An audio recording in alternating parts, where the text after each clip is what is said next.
Zipo mamlaka. Kwa mfano Joshua Gwajima, simsemi yeye lakini nasema kwa mfano yeye ana nafasi kubwa, yeye ni mneki. Ana nafasi kubwa ya kuwa karibu na kiongozi wa nchi. Tunampeleka kama mchungaji aseme kwa sababu yuko karibu. Mneki ni nafasi kubwa sana. Yeye ana nafasi kubwa na kwa kiongozi wa nchi, ana nafasi kubwa bungeni. Haya mambo hayahitaji kumzomea mtu. Ikitokea changamoto hatupaswi kuzomea, kutoka nje kuzomea. Una nafasi ya kuwa karibu na mheshimiwa rais.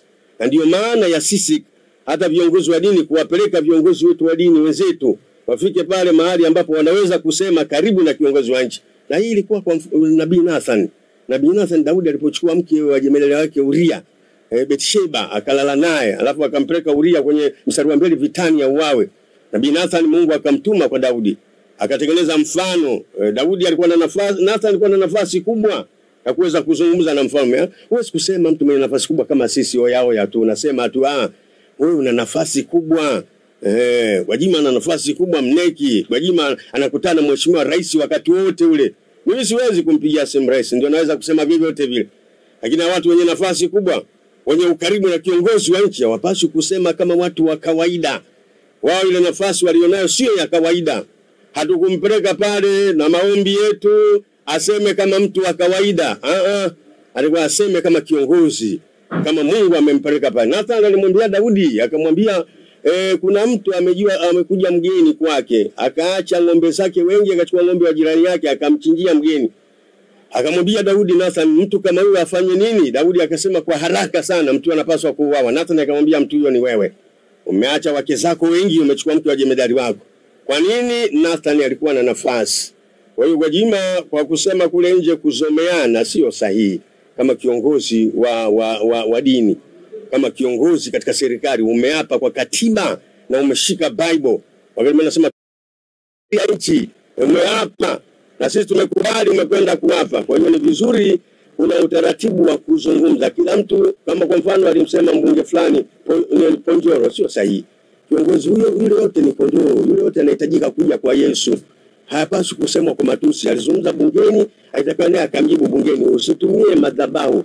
Waislamu wakitumia madhabahu zao kusemana, na sisi tutumie madhabahu zetu kusemana, nchi itakuwa salama kweli? Kila mmoja asimame kwenye madhabahu yake aseme anavyotaka yeye, nchi itakuwa salama. Tuache kuleta taharuki, tulete suluhu. Sasa ukisema unaleta suluhu, unaleta taharuki tu. Lete suluhu. Tuonyeshe hilo kundi liko wapi kwa ushahidi. Tutajie. Kiongozi wa imani atakiwa aseme kweli. Hatakiwi kuzunguka kama mipasho. Sema kweli, Ananja ndilo kundi la watu wanaoteka alafu serikali inyamaze. Kiongozi wa imani ulioapa kwa katiba, ukaapa na Bible, hapo unazunguka, sio sawa. Na hatupaswi kushabikia vitu kama hivyo, shabiki umbea mipasho hatupaswi. Tusiwe na akili kidogo. Mtu akatudanganya kwa maslahi yake binafsi. Kwani kutekwa watu wameanza leo? Si wameanza. Kuna nini hapa kuelekea uchaguzi? Kuna nini hapa? Kwani ni leo watu wametekwa? Wametekwa hapa watu wengi, kina Dr. Ulimboka, tuseme ukweli, watu wamenyamaza. Pigwa risasi watu hapa. Nyingi watu wamenyamaza. Hapa kuna nini? Tusiingizwe kwenye wimbi la maslahi ya watu. Tuitunze nchi hii. Tuzungumze kwa hekima. Tuna nafasi na viongozi wa serikali. Tuna nafasi na mheshimiwa rais. Hawezi kukataa kama tunaenda kwa nidhamu na adabu kumwambia hiki kinachoendelea sio sahihi. Hata kama hatakubali, tutakuwa kama Yohana Mbatizaji. Alisema kweli uayungui mtamchoma moto, alisema kweli. Jambo la pili, kweli mpaka ukubali alichokisema ndio inakuwa sahihi. Jambo la tatu, hata upambane vipi, kweli haibadiliki, inabaki kweli. Kwa hiyo ni vizuri tukasemezana kwa nidhamu. Tutunze amani yetu. Msistumie madhabahu. Na wa imani nyingine pia wanaamka. Huu ndio upuzi mkubwa. Hii nchi sio ya dini, kwa na dini. Sio kwamba hizo madhabahu zenu hizo katika dini zote ndio mnaongoza nchi. No. Mimi hapa naweza kakataa kuwa Mkristo. Kwani utanifanya leo ni kama Mbudha, ng'ombe kitoweo kwenu ndio sisi kwetu kitoweo nyenye ndio Mungu wenu. Utanifanya nini? Hii sio nchi ya dini hii. Hii sio nchi ya madhabahu. Matamko hayatolewi kwenye madhabahu.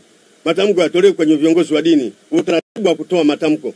Tusijiingize huko. Mmekubali, mmekasirika, ili ndogo tunatekwa na maslahi ya watu. Kwani muda wote walikuwa wapi? Hapa Oktoba inaelekea karibu ndio makelele. Muda wote walikuwa wapi? Maslahi ya watu. Hatuwezi kwenda kwenye mkumbo wa maslahi. Tanzania oye! kiongozi wa nchi Dr. Samia Suluhu Hassan hoye, tumsaidie huyu mwanamke, tumsaidie huyu mama. Yani, mbona wakati ule yule mtukazi, sura ya mtukazi mlinyamaza hapa, mlisema kitu? Sema kitu ukione cha moto, utatembelea vidole, utalala mchongoma, ugali mbele mboga nyuma. Sasa wewe unaona mama anaongea polepole, mimi mwenzenu mwendo, mimi mwenzenu na sura yaipo.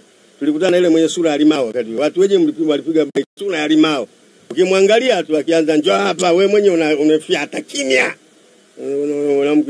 Mwanamke na tana udini si Uislamu, ondokeni hapa. Hii nchi sio ya Wakristo wala Waislamu. Hii nchi sisi wote wa Tanzania wote tupo hapa na watoto wetu wako hapa. Na usilazimishe kuingia kwenye dini yako, usilazimishe wote. Wachungaji nyewe yao ya wenzangu, mimi najiunga tu kwenye ujinga huo. Angalieni maslahi ya mtu binafsi hapa yapo. Huyu mtu ana nafasi ya kuongea na viongozi wa nchi. Kama umesimama bungeni beba Bible ukaapa na Bible umeapa. Katazo kimekuwa hapa.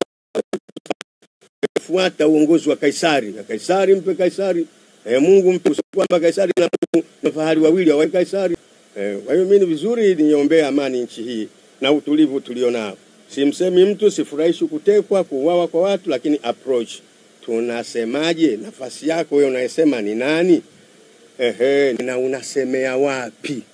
Hivi umegombana na mke wako utatoka juu utangaza kama mikoroboti sauti ya kwanza, ya pili na ya tatu silali.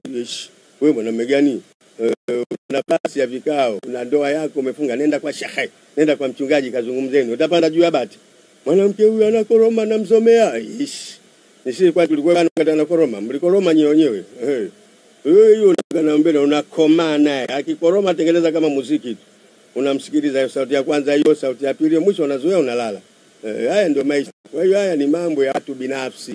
Haya makelele ni mambo ya watu binafsi. Tusiingie huko, hayatuhusu, tuna mambo mengi ya kufanya. Tusiingie mkumbo huko kamwe. Mimi nasema ukweli. Sisi tuna uhuru wa kuabudu sana hapa. Hata mtu mimi kule kwangu kuna kanisa zaidi ya 10. Kelele hakuna kulala.